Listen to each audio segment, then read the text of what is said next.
Hello and welcome to Coffee with Jane, the interview series on confidence, well-being and health. So today I am here with Kia and we're going to be exploring her business, how she heals and helps people to heal their lives and become more confident, more vibrant and step into their power. My name's Jane Scanlan and my business is Cherish, Transform and Upgrade, and I help women to step into their confidence and their power by helping them to let go of the past by using a simple 7-step guide over a month. And that's all about letting go of the past, figuring out who you are and where you're at right now, loving yourself, and stepping into your confidence and your power to do whatever you desire to do next. So, Kia, could you tell us a little bit about your business, please? Beautiful. Thank you so much, Jane. First of all, it's amazing to be here. I've been, kind of following your series for quite some time, so it's amazing to actually finally be a guest. So thank you very much for inviting me. Pleasure. My name is Davies. Hello, everyone. I am a spiritual coach, a counselor, and a hypnotherapist, but ultimately I call myself the uniqueness coach. And what that's really about is helping clients to find their unique voice and unique imprint in the world to create impact and create the lives that they ultimately want to live. When they come to me, sometimes they don't even know what's wrong, right? And I'm sure quite similar to your business, they just know that something isn't right. And they've kind of dotted the I's and crossed all of the T's, but something seems to be missing. And it could show up as various things, general unhappiness or depression, low mood, anxiety, or just feeling lost. And so they just want kind of some direction, some clarity in their lives, in their direction and their purpose. And so what I've been able to do is to develop basically sort of a 6-step process, which is all around unique, right? So unique, developing, understanding what's in the unconscious, right? Because we have these beliefs that stem from, in childhood, but sometimes before childhood, depending on how deeply we can go into the work. Understanding those beliefs that hold us back, and which is it's a little bit weird because it's not a true end, but it's acknowledged. The end is in there. The end is in there. And acknowledging, those beliefs and understanding those and healing those through a series of steps and modalities.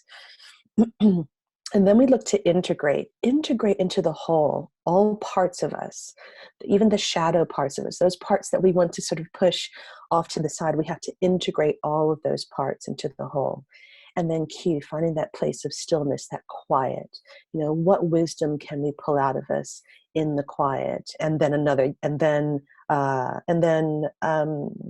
E, you. Understanding all of those lessons that we're here to learn, forgiveness, and then E, becoming that full expression of ourselves. So using those steps, I really help clients to kind of just create the lives that they want and ultimately fall in love.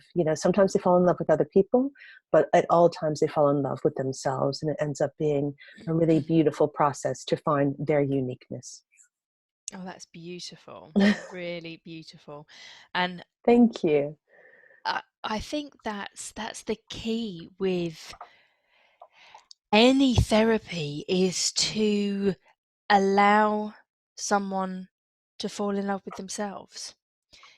To help them to do that is just, it's just amazing, isn't it?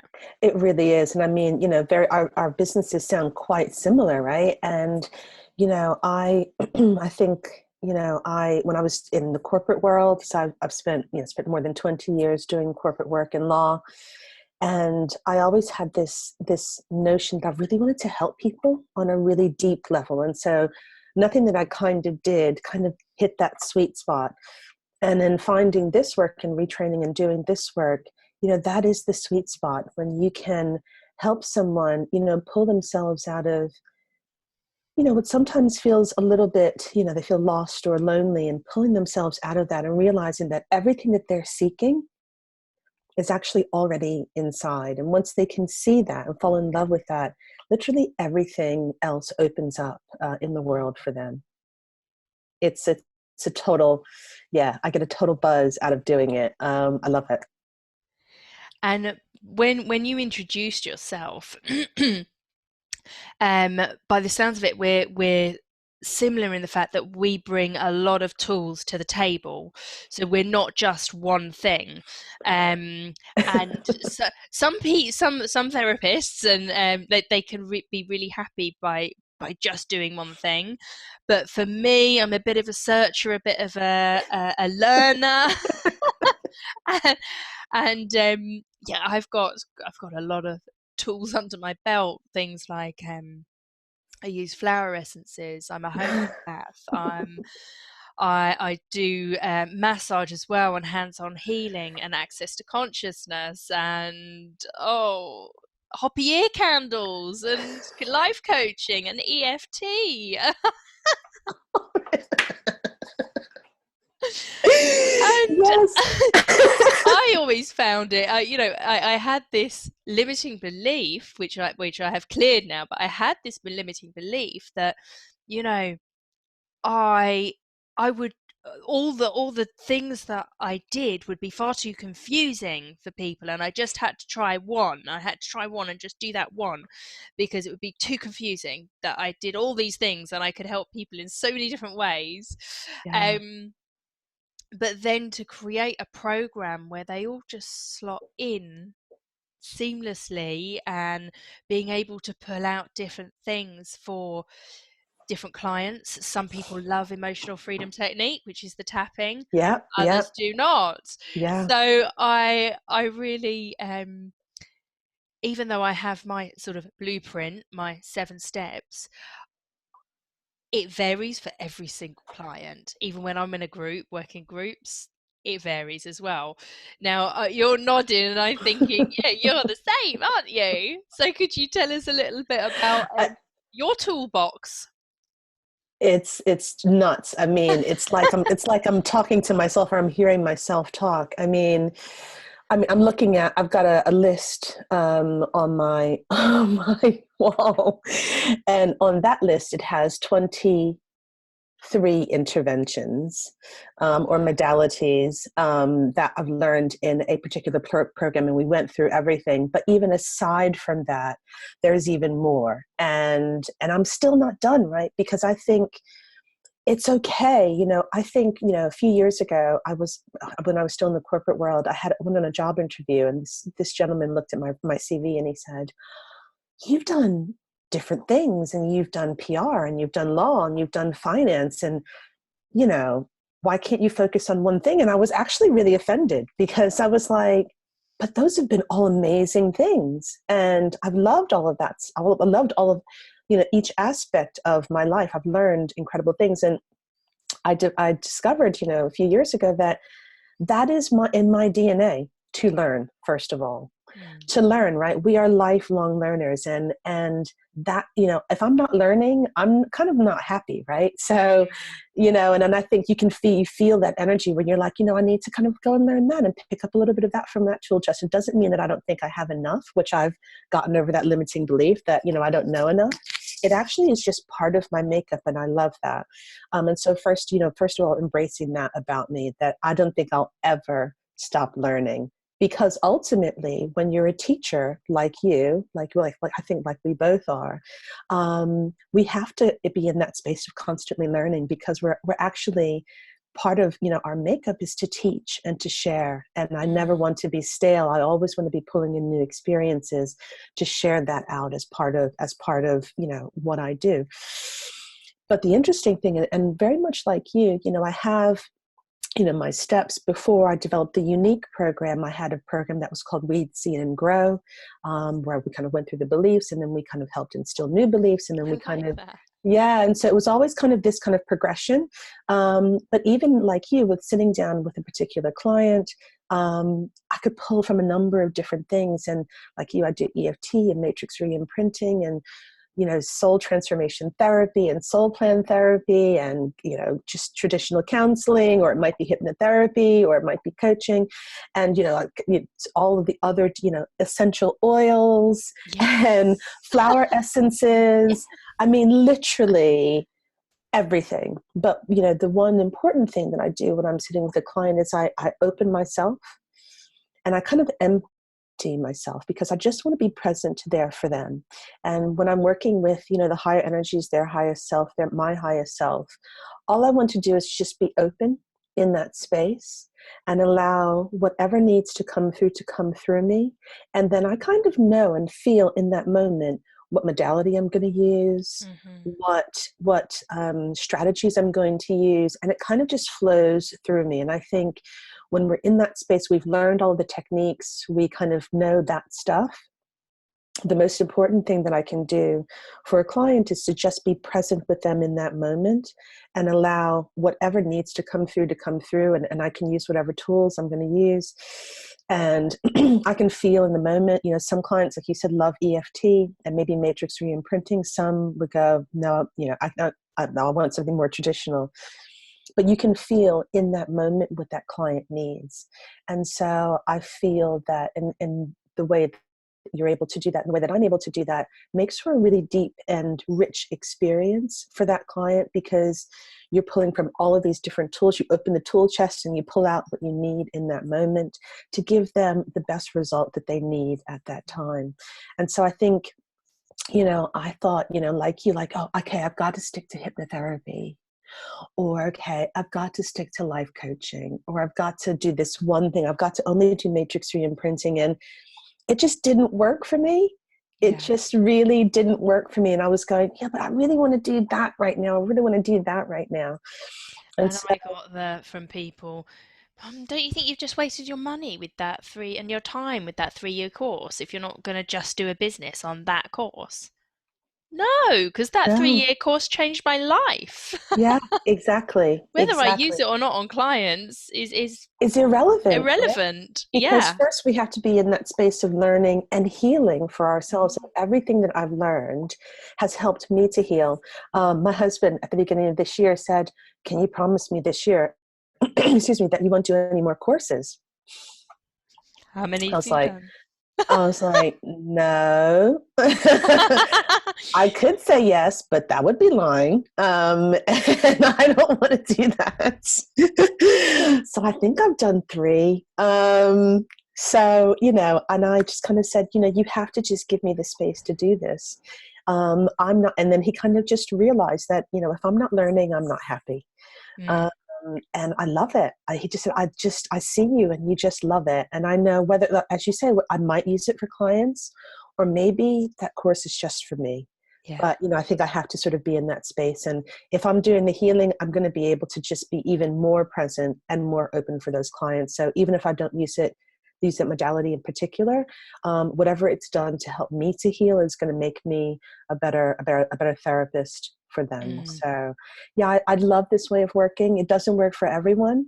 And sometimes I go, oh, should I focus? And I'm like, nah, I'm just going to do me. I'm going to be yeah. unique, right? I'm going to be Yeah.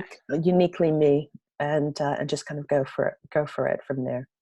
Fantastic. And could you, I help women with confidence. That's one of the main things that all of my previous clients have said I've helped them with. Um, so sometimes people come to me and a bit like you, they're just feeling stuck. They're feeling like, they're not where they should be at this particular time of their life.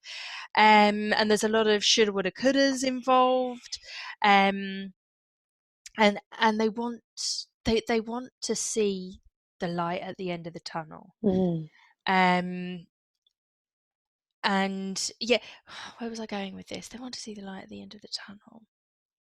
And something I've recently started to do with clients is really, like you were saying, be conscious, open myself up, and mm, allow myself to be to channel through Mhm, the energies from the universe, from the divine, from God. mhm, mhm, Um, and it's something that I'm building my confidence up with mhm, as well, because it's something I kind of did unconsciously before, and now and in person I could do it, especially with a lot of the hands-on healing um, techniques I use.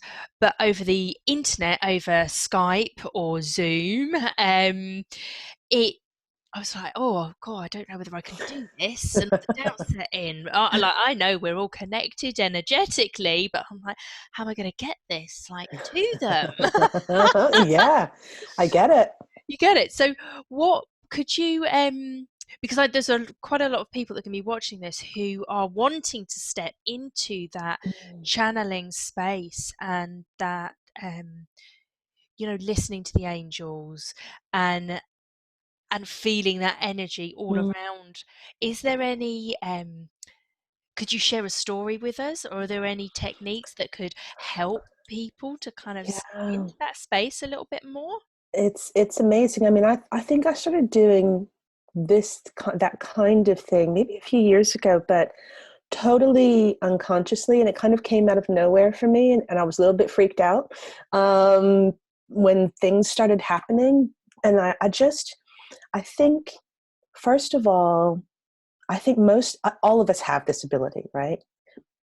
I'm no different to you or to anyone else. We all have the ability to open up that space and allow that channeling aspect to come through.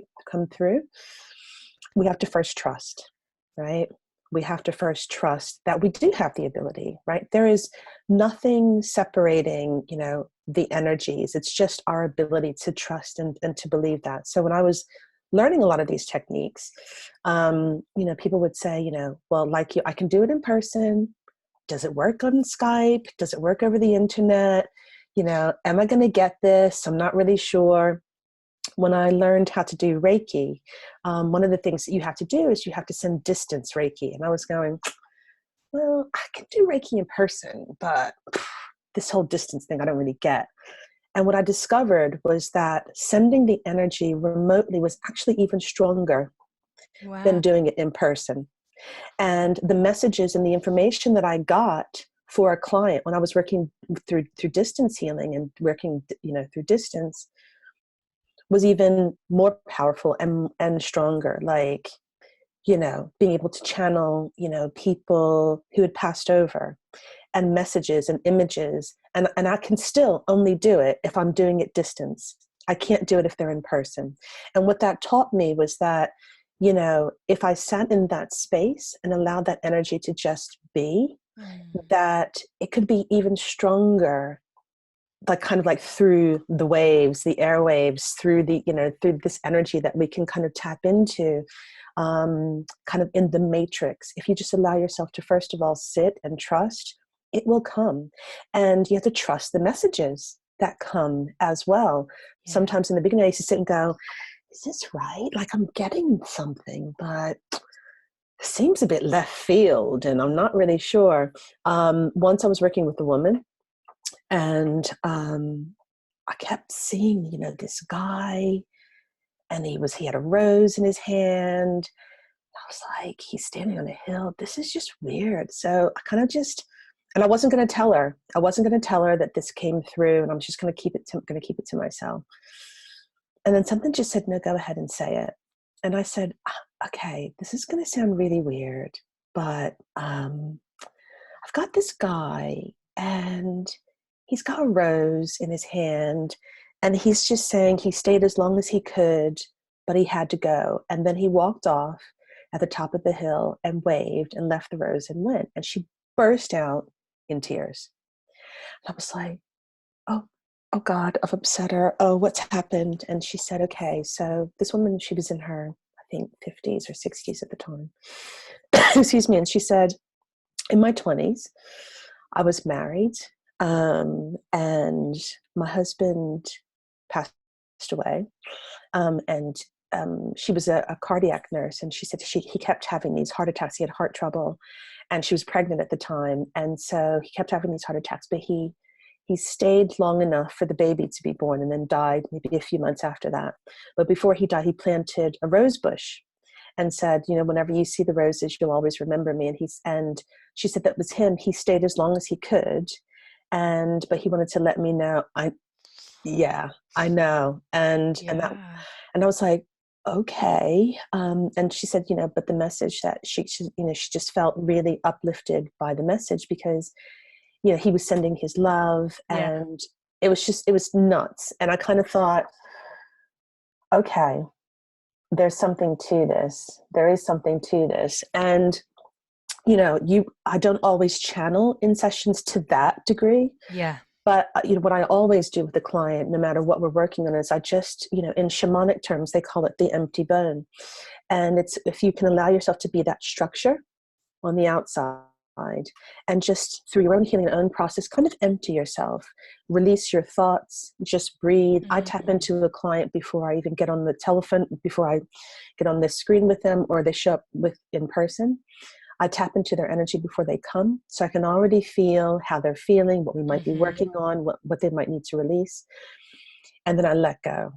I let go of all of my expectations, of all of my, oh, should I use this modality? And maybe we're going to go through those steps. I let it all go. And I just tap into, I ask God, the universe, their highest selves, their guardian angels, and I also ask their ancestors, working with the earth energy as well, to just be there and to guide me, to guide my words and to guide my actions. And then I let it all go, because if I stay in my head, Yeah. then I'm going to overthink it. I'm not going to be present with the client. And I just kind of tap in, and it's weird because I might finish a session and I kind of won't remember what we've said, what I've said, what we've done. I just know that I'm kind of just there. I'm there in that moment with that client. And then we're shifting, we're moving. And I can feel when they're shifting. I can feel when we're done. And then we kind of end and they go, Oh. okay, okay. And sometimes I sit down, I try and write my notes after the session. I'm like, okay, right. That was interesting. That Okay, was I've never deep. had. I don't remember that. I've done, Yeah. yeah, I don't remember that analogy. Okay, I've never done that analogy before. And I was working with a client last night. We were talking about toxic soups, and taking herself out of toxic soup and then putting herself in her soup. And I kind of finished. I was like, where did that come from? I mean, I've never talked about toxic soups before. So and then just kind of just sinking into understanding that when we're working in this way, we're working for their highest good. Mm. And I can pull on all of my tools and all of the magic that I've learned through the years, but ultimately it's just the most important thing is just being present, and then trusting, really really Yeah. trusting, sinking into your wisdom, right? We're women. As women, we hold our creativity in our womb space. So breathing into your heart, breathing into your womb space, and then letting go. Beautiful. This is going to help so many people. Oh, I hope so. I hope so. This is what we're doing, right? This is what we're Yes. doing. And I can't honestly imagine. I hear people talking about retiring, and I'm like, nah, I'm going to always do this. I'm going to always do this. I'm going to always learn. I'm going to always teach and share and help others to fall in Yeah. love, right? When you enjoy it and when there's that zest for learning and sharing, um it's it's vitality. It gives you vitality, doesn't it? What Oh do the my French gosh. call it? Joie de Joie de vivre. vivre. Joie de Joie de vivre. vivre. Yes, Yes. absolutely. And So I learned, I teach Qigong, which is mm, like Tai Chi. And that's all about, this kind of vital energy that you're talking about, life force energy. And the belief is that, where your focus goes, the chi or the life force energy follows, right? And so if we're focusing our intention and attention on helping others to fall in love, that's kind of what happens because we're just inviting in that kind of space. I've had a number of clients, who are single, meet partners, fall in love. I've had a few babies. I've had a few weddings. And so it's just this wonderful thing that happens when we are all love, and Mm. that's all I want, is for them to just sort of see and embrace that within themselves, and invite that in, love, abundance, whatever they want to call it. Just being in that space for them ultimately helps me as well. So it's all good. It's fantastic. Fantastic.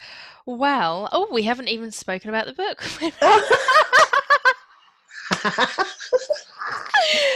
having such a good time here. Forgot about the book. I was about to say, thanks, Forgot Jane. about that. Goodbye.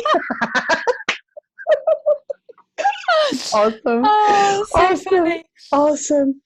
We love what we do. We So, do. we are sharing our stories in an anthology book called Voices of Hope. And this book has 30 stories, I believe. Mm. 30 stories from women around the world, sharing their story of how they went from down through hope into magnificence, whatever it. So, with your story, you Mm. can't give away the whole story, but could you tell us a little bit about your transformation before we go? Yeah, sure. It's interesting, this book as well, because I think, and maybe you'll resonate with this, maybe your listeners will resonate with this. I had incredible resistance to doing this. I mean, huge. And I really struggled initially, and because I was like, oh, my story's not that important. I just help people, and I don't really have a story. And if I had one, I'm not sure I want to tell it. And Brenda, who's helping us compile these stories, she's the force behind this, just kept at me. She was like, you do have a story, you are going to tell it. And I was like, no, I'm not, leave me alone. um, and eventually I kind of sat down, and I kind of allowed myself to just sort of be, and I kind of told this story, and I read it back, and I was like, well, okay, that's really interesting. And I had already kind of stumbled on this uniqueness thing. And then in telling the story, I really then understood the foundation, and how that came to be. And I think, what I came through was this understanding of sort of who I was, right? The story is really kind of about this journey of discovery, and sort of hiding a lot, and why I was hiding, as a child, as a teenager, as a young adult, as a woman, kind of showing up, as people wanted me to be, With the and masks. with the mask, and, kind of shape shifting, Yeah, oh yeah, I'm really good at that as depending, well. yeah, right, Yeah. and how that came to be, and then really kind of understanding that it's okay to be me. But then it's like, well, who is that? Who is that? Who gets to show up? And just this journey that I sort of went on, where it was like, I cannot actually let that go. Let go the space of, okay, I'm going to show up as this person today. I'm going to show up as that person today. Finding that space of safety, Hmm. even begin the journey of discovery. And then what that ended up being was now this, what you see. Yeah. And so I think that's what I'm able to bring, to the book, this story of how I unpicked all of those layers, and, the discomfort that you sometimes feel when you're unpicking those layers, but also the beauty that you can find when you stop hiding, you take Hmm. off the mask, and you step into that space of what source, what God, what the universe wants for you, is for you to be this kind of unique imprint, creating unique impact and loving in a unique way in this world. None of us, have to be like anyone else. And I think a lot of us sometimes do. Mm. We want to emulate someone else. We want to be like someone else because we feel safe in doing that. No one's going to make fun of us. No one's going to judge us if we're like everyone else. Mm. But in not shining our own light, we're doing a disservice not only to ourselves, but to everyone else by not being the fullness of who we are, right? Yeah. So I think my story is really about how I kind of realized, all of this deep unhappiness that I was feeling was because I just wasn't being me. And how I found my uniqueness, and ultimately how I want to help other people create that impact in the world by being them, by being themselves and loving themselves Yeah. deeply for it. Beautiful. That really, really resonates with me. Mm. And it just brought back memories of me in my 20s. And I still like loads of different types of music, but back then I had different friends for different music scenes. And I didn't want any of them to mix. Keep them all separate, separate. Two separate. I would turn up in looking like this in this scene, Yeah, yeah, turn up with my different outfits in this scene. Maybe even my speech, my language was probably different in each one of those. yeah, yeah. Now I get to show up looking the odd one out of all of the, every single scene, but I don't care because I'm just doing me. That's right. That's right. I can listen to that music and I can love that music, but I don't have to dress in that style, that fashion if I don't, if I don't want to. Um, so yeah, it's really resonated. Thank I, you. you're very welcome. I totally get all of that. I totally get that. Just the different speech, the different speaking differently and dressing differently, and Mm, I so get that. And we could become this kind of emotional and energetic schizophrenic, right? Because yeah, we're split in so many different yeah, ways, and that beauty that happens when we can kind of combine all of those parts of us and just show up. yeah, And the friends that you keep are the ones that will stay, and the ones that go are the ones that were great for that time period, but aren't meant to go with you on this journey of fullness. And who you get to keep is just beautiful, and who you get to love is beautiful yeah, when you're showing up as you. So awesome. And keep yeah, being the odd one out. I like that. yeah, I like that, right? yeah, Because it inspires everyone else to be the odd one out. And pretty soon, when we're all being the odd one out, no one's going to be the odd one out, right? yeah. So We're all awesome. just going to be being We're us. all just being us. And how beautiful is that? Definitely. Thank you so, so, so much. My great pleasure. My great pleasure. That was I've an loved. awesome interview, and I can't wait to share it out to the world. Oh my gosh. Well, it's been a pleasure. Like I said, I love your work. I love what you're doing. It's a pleasure being here. And I just hope that, that your listeners will have been able to take something really special from it for Oh, themselves. I think so. Many, many special things. Thank you so, so Thank you much. so Loads of love to much. you. Loads of love. See Mwah. you soon. Take care.